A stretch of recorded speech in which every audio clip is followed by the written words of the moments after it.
everybody. Welcome back to Lending Leadership. I get to be the host today. I'm Rach, and we've got Robert Fillyaw here. Robert, how are you, my friend?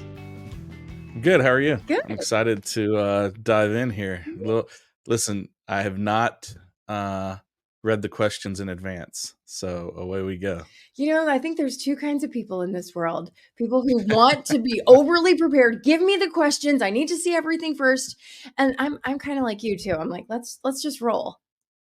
Seat of our pants. Let's see where we end up. Yes.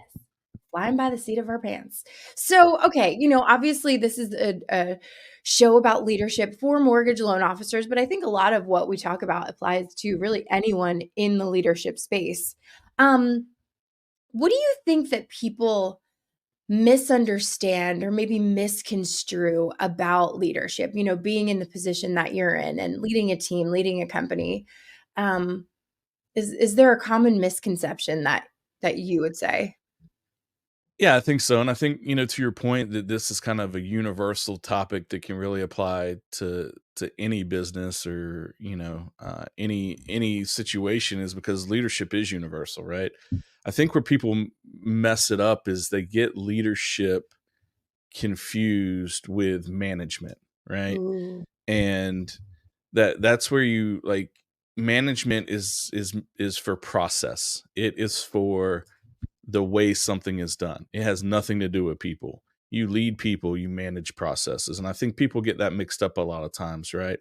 The other thing that I think when we talk about leadership is like a lot of people tend to miss the mark in the spirit of leadership. Leadership should be servant leadership. Like the best leaders that I've ever experienced and the leader that I try to be is by serving the other people, taking care of those in your charge, and really leading them through difficult or troubling situations, being that example. But ultimately, it comes down to being there to serve them and take care of them.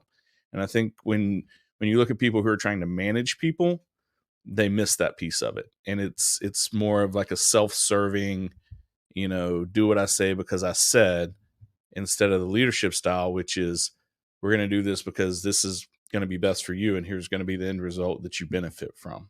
I really think that's a differentiation and mindset between the two styles, and where people tend to get it kind of wrong. Yeah. You have to be. I think when we look around it's almost an oxymoron to say, right? Because leaders tend to be a little bit stronger personality, a little bit take charge more from the front, but some of the best leaders are also very humble in like when you really dig down to it. They're going to take charge, they're going to lead, they're going to seem like your type A's, but they're also super humble to get their self out of the way to really take care of and serve those people that they're working with. Yeah, that is very introspective. I mean, I absolutely love that answer. I'm curious, were you always this clear on the difference between it? Absolutely not. No.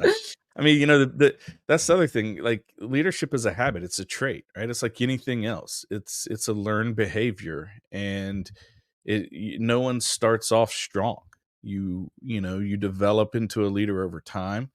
And the things that you miss, the weaknesses that you have are the things that help you grow and learn and hopefully become strengths in the future. But this isn't you don't just come out of the gate saying, oh, this is how I'm going to lead. Now there are I do believe there's some natural tendencies of leaders, right? There's some of it is nature, not all nurture, right? If we get to that conversation. But a lot of leadership is nurture. It's learned.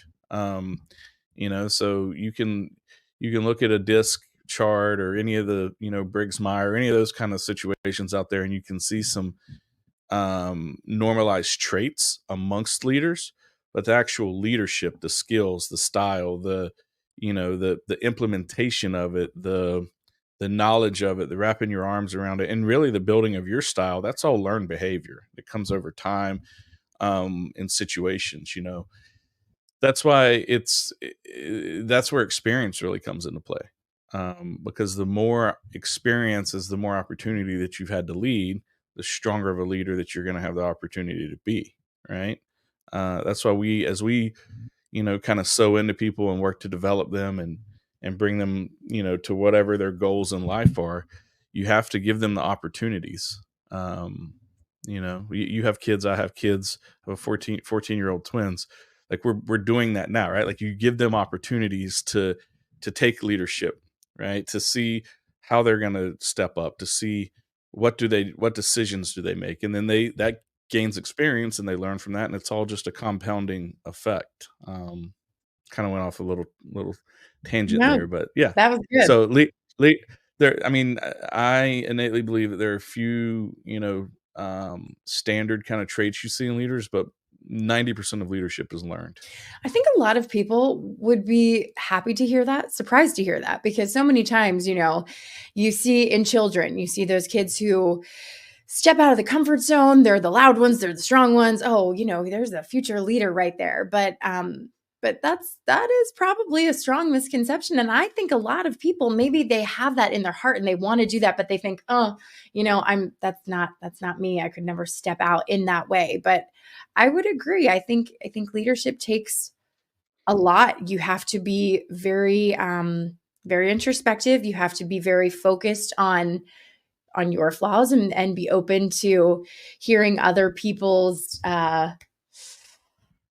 opinions sometimes that are hard to take on when you're giving ideas a lot, right? To take it on and to hear constructive criticism is the word I'm looking for yourself. I heard a great quote, and I'm curious what you think about this. I just sent this out to a couple friends yesterday. It says, "The degree to which a person can grow is directly proportional to the amount of truth they can accept about themselves without running away."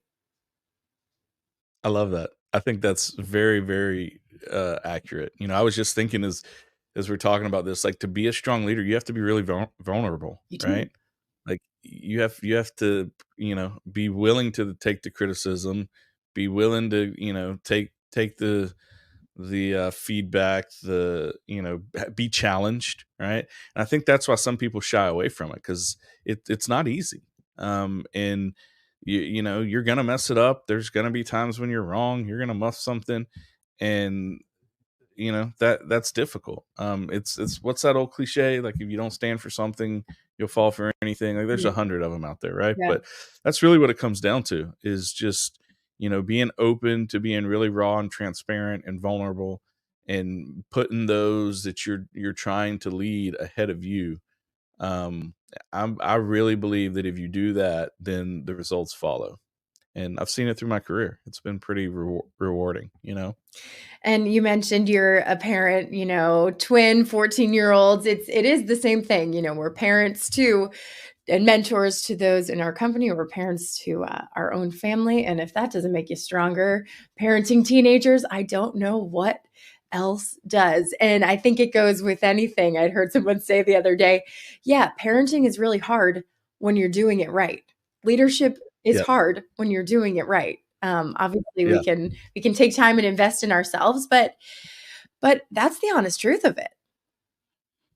Yeah, absolutely. I mean, we've all seen, like, I can think of examples. I just saw one over the holidays, right, where the parenting not done right, Mm. because it's very easy to become complacent, and like parenting right, leadership right, like any of that it's constant instantaneous correction or direction, right? So we've talked about this a little bit. I spent 8 years in the Marine Corps. That is what built the foundation for a lot of my leadership, and that was one of the things that we discussed always. It's constant instantaneous correction, and when you do that, then it raises everyone to a level to where you're going to do the right things. The expectation is set. My children know that there's a level of expectation, and that if they don't meet that, there's going to be correction. That is more difficult, more time consuming, more, pick something, right? Any aspect of it, it takes more to do that than to not. So I think, you can see the results. But yeah, it's more of a challenge to be a leader. Well, I do think that children, and I think that anyone that you are mentoring, anyone that you're leading, they do want those boundaries. They do want those guardrails. They do want to know, okay, it's an if-then situation. If I do this, what's the result going to be? Where's the guardrail? What's going to keep me on track? So just to say you're a laissez-faire, hands-off leader, hands-off parent, I mean, that's to each their own, but I feel like people really do want that guidance to know, okay, where do I stand with this person? You can't achieve greatness when you don't know what the steps are, when you don't know um, how to fall in line. I'm sure the military. I'm glad you brought that up, because that was going to be my next question. I'm sure that really instilled that level of value in you. It does. I mean, leadership is at the core of serving in any branch of the military. I happen to have the honor and privilege to be a Marine, which is the best branch for anyone out there wondering, but it's present in all of it, right? So yeah, I mean, that's really where the foundation. Listen, you go to military service as really a teenager. I think I was 19. Yeah. um, and just kind of get transformed, and that builds kind of a foundation to move forward with. So, um, everything is an experience, and every experience builds and molds who you are as a person, for the better or the worse. So if you're out there, if you believe this, if we're talking about this, and leadership is learned, 90% learned behaviors and traits, and just know that every decision that you make, every challenge that you face, every obstacle is also an opportunity, and it's going to define and reshape and build how you handle that the next time, or how you approach something differently maybe next time. So the more opportunity you get, the more experience you have, the stronger leader you're going to become. Who are some of the leaders that you follow? That really, obviously, the military and our experiences and our upbringing. Are we allowed to say? You want to go there? I mean, yeah, we can go there. So some of the leaders that I follow, um, uh, Carl White. We've talked about Carl a lot of times. Probably one of the strongest leaders in our industry. And when you look at Carl, what I love about not just what he says and what he brings to the table, but he's a guy that practices what he preaches. You know what I mean? Like if he's going to tell you, hey, you should do ABC, he's doing ABC. And that's why he's telling you to do it that way, or suggesting that you do it that way. So, that's a really strong indication to me of leadership, is if, like, the do as I say, not as I do leaders. That is not my style. I don't think that gets you a long ways, right? So Carl White's definitely one of them, just because of whatever he's preaching, he's practicing, Yeah. and that's really strong. Yeah. So, Well, who are some of yours? well, gosh, there's so many. I mean, I follow a lot of, I guess, more preachers and religious. That's Okay. kind of like that's kind of my thing. That's what fills my cup.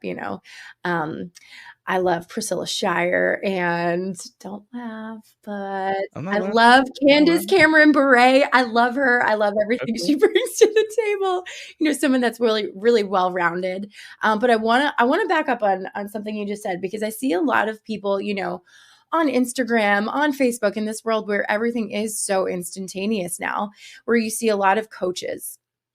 I see coaching programs pop up all over the place, whether it's public speaking Mhm. coaches or sales coaches, or whoever it may be. But then sometimes, not all the time, but if you do a little digging, they are great salespeople, but they actually Right. haven't been in the trenches.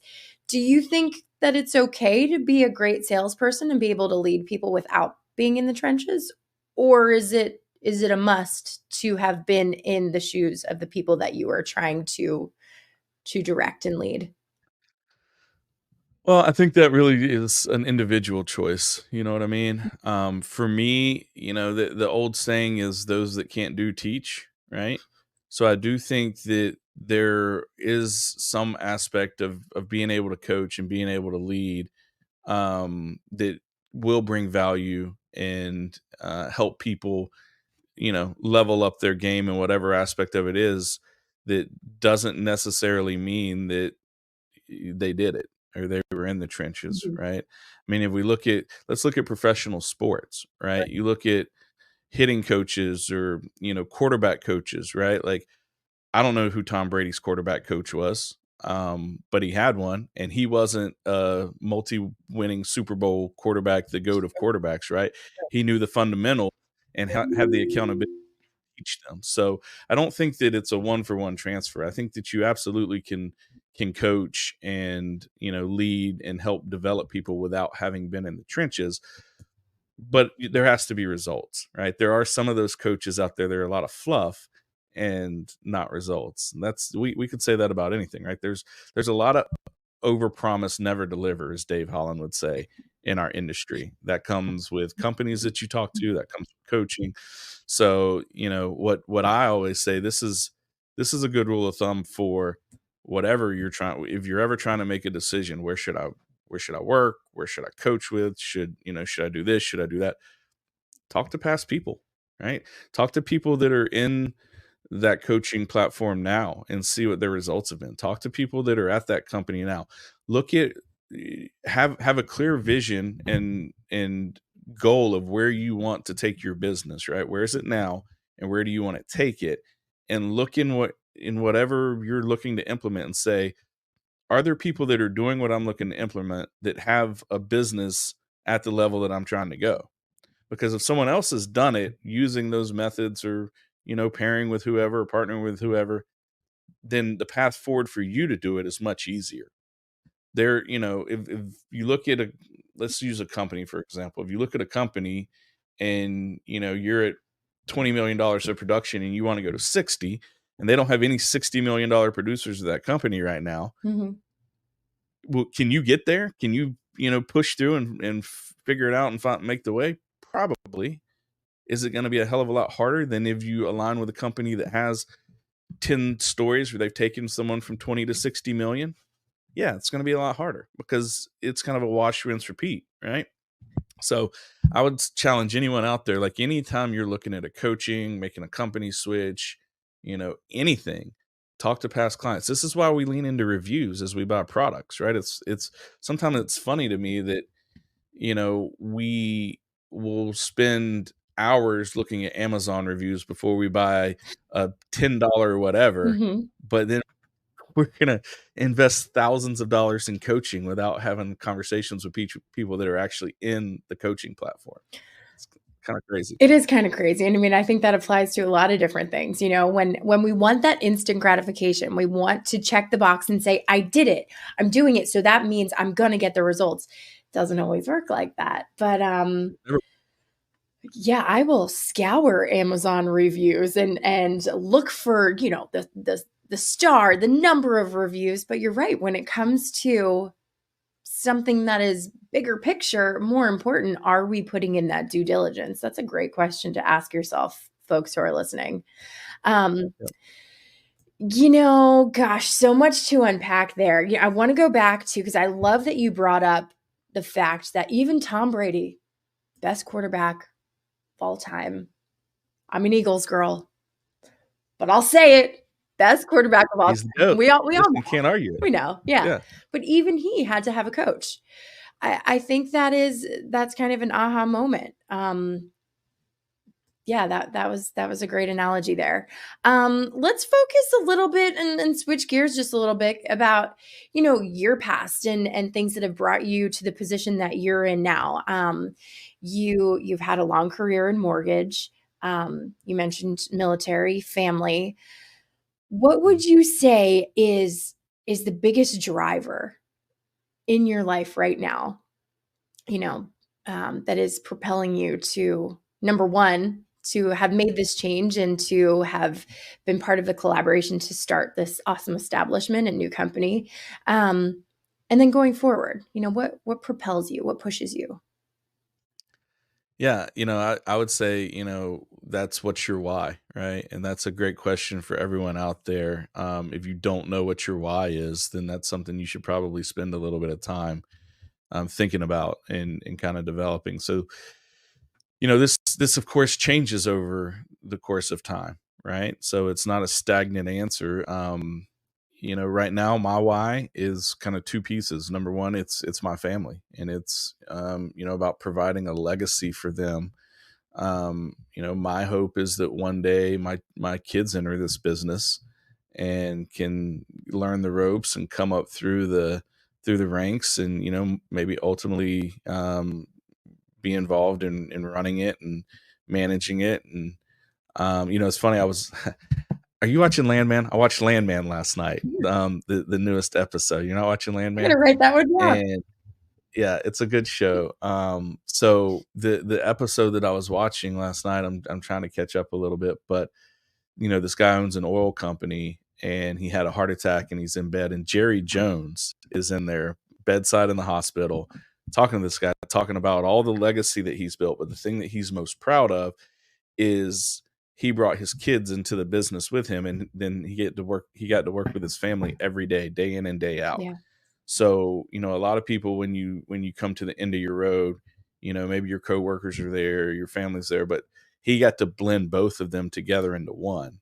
And like, that's really cool. Like my why is, I could see that as a vision. And this partnership enables that more so than the opportunities I had previously. Right. So family's a piece of it. Maybe the kids come in the business, that's going to be up to them, but I would love that. It's also the providing for them and the work-life balance, having the time freedom to be present with them. So that's one aspect of it. The other aspect of it is, Dave, Tom, and I talk about this all the time.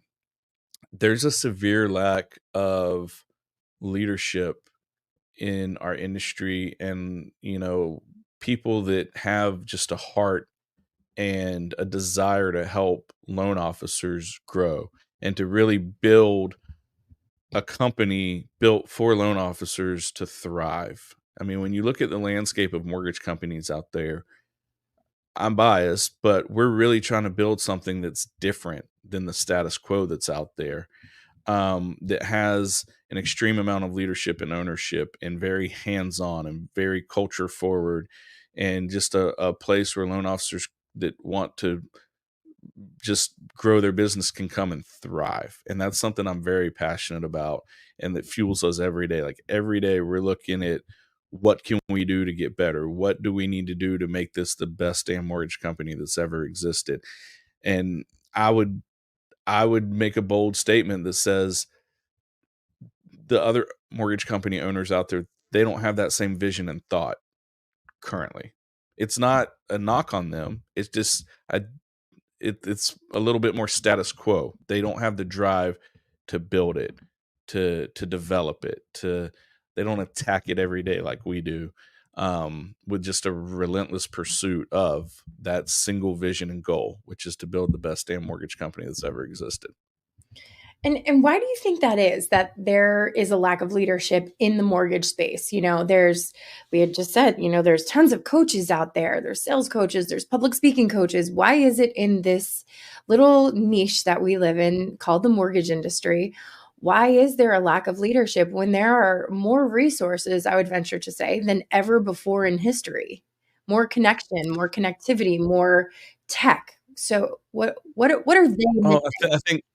I think some of those resources, take away from the leadership. It creates distance. Sometimes the tech is counterintuitive to the actual interpersonal connections and the leadership that you develop through there, right? Like some of it's bureaucracy, some of it is risk, some of it's laziness, right? Some of it is, I think the problem that a lot of mortgage companies face, and it's going to be a challenge that we're going to face, that we're going to have to tackle, right, is it's it's not easy. Leadership's never easy, but it's not as challenging on a smaller scale. So the challenge becomes, as you scale to size, how do you keep that level of leadership? Because now you have to start bringing other people in, right? Like if you're a single owner, and this is something that I think makes Dave, Tom, and I a little bit different, is because we're so just unified in our vision, in our goal, in the way that we approach things, in our leadership levels, and just in so many facets of it.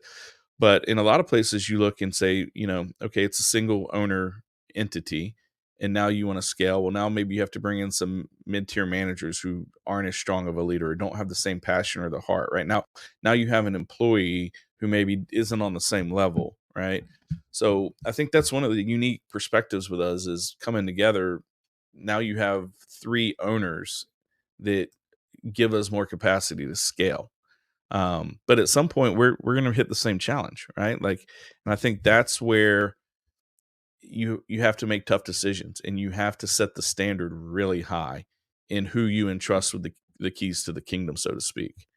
And, as we go through hiring and adding leadership positions, and like, it's an exhaustive, extensive vetting process. And like, the bar is really high to join this club, right? In that leadership, because we know that we're turning over some level of that. And we expect the results that only come with exceptional people.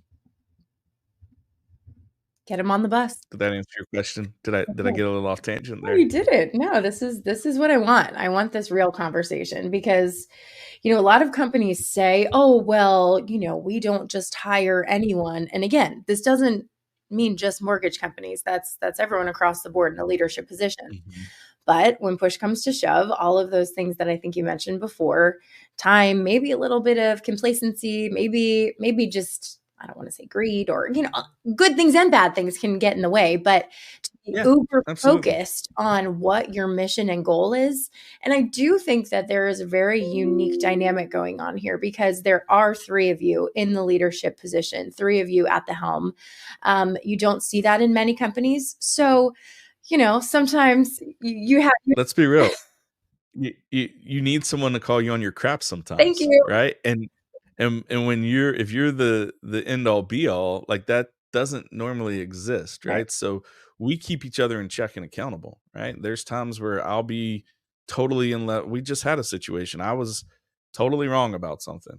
Right. And Tom and Dave kept me in check on it. Yeah. Like, if I would have been on my own, then that would have been a massive mistake that got made and implemented that we avoided because of the 3 of us as a sounding board together. I do think that that's a really, as you look around, I'm just thinking off the top of my head, the mortgage companies that are out there that I know, I can't think of one that's got a similar situation, a similar setup with 3 dynamic, strong leaders that are working collectively and collaboratively at the top. I think it makes a difference and kind of sets us apart. Well, I mean, if you look at historically, you look at how this country was founded too, not to put HMA Mortgage on the same level as, the Constitution or the Declaration of Independence or the U.S. government, but there's a reason that our great country works. It's because of those checks and balances. And I would agree with that, making sure that you surround yourself with incredible people who are going to remind you of your goals, remind you of the reason that you're here to begin with, and call you out when you make a bad decision. It happens. We're human. Absolutely. Yeah. Yeah. Absolutely. That accountability is so important. And that's where the vulnerability comes back in, Mm-hmm. Well, wrapping up, normally I like to ask a ridiculous question like, Robert, what's your go-to karaoke song? Yeah. But I think I've heard that before. You can just tell them real quick. Come on. I mean, it's either Folsom Prison or Sweet Child of Mine. Mm-hmm. Mm-hmm. Depending on the mood, right? Yep. Depends on where you're at. I think everyone listening that you absolutely, yes, this leadership discussion has been wonderful, but you tell a lot about a person by the karaoke song they sing. So just tuck that away. It is a great piece of leadership advice. Have your go-to karaoke song. No, but in all seriousness, what's one piece of advice looking back that you wish you had heard earlier in your career, Robert? Is there anything that stands out that maybe you've heard it recently, or maybe you heard it 5 years ago that I don't believe in coincidences. I think we hear things when we need to hear them in life. But what's something that maybe has stuck with you that you wish you would have heard, your younger Robert self would have heard? Yeah, it's one of my favorite sayings. Don't seek advice, or no, wait, don't take criticism from someone you wouldn't seek advice. And I think all too often we do that, right? We let people in our space, in our head, with whatever negativity that really have no business like sewing into us. Mm. So just be really careful of who you take criticism from. Everybody has something to say about everything, right? You sure do. And usually the stronger path that you're on, the more clear and concise that you are, the more drive that you have, the more attacks that you're gonna have come at you, right? Mhm. So just be really, really, cognizant and careful of who you let in, who you take criticism from, and who you seek advice from. I think that's probably the biggest one. I tell my I'd look back and people that gave me advice or kept me from going for things or trying things that I should have never listened to. Hmm. Um, That's great advice. That's something that I tell my kids all the time, and I hope it's sinking in. But if that's the first time anyone's heard that, I really feel like that maybe they needed a reminder to hear that. mhm. That really is a solid piece of advice. I love that. Well, thank you, my friend. We're wrapping up our time here today. Lots of great nuggets, and as always, So much. friends, make sure you like and subscribe our podcast here. We've got lots of great ideas coming at you in this new year, and thanks for taking some time out and spending your time with us. Like, subscribe. See you next time. Smash that like button. Thanks, guys.